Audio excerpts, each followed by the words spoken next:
સણસરા ગામમાં પોલીસ પર હુમલો કરાયો છે. 50થી વધુ લોકોના ટોળાએ પીઆઈની ગાડી પર પથ્થરમારો કર્યો છે. વાત કરીએ ખાસ તો પાટણ જિલ્લાના સાણસરા ગામમાં ગઈકાલે મોડી રાત્રે એક ગંભીર ઘટના બની હતી.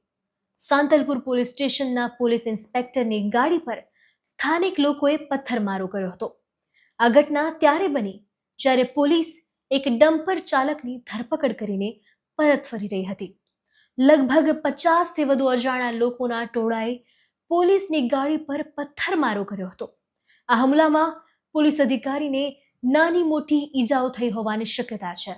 ઘટનાની ગંભીરતાને ધ્યાનમાં રાખી સાંતલપુર પોલીસ સ્ટેશનમાં 10થી વધુ લોકો વિરુદ્ધ નામજોગ ફરિયાદ નોંધાઈ છે.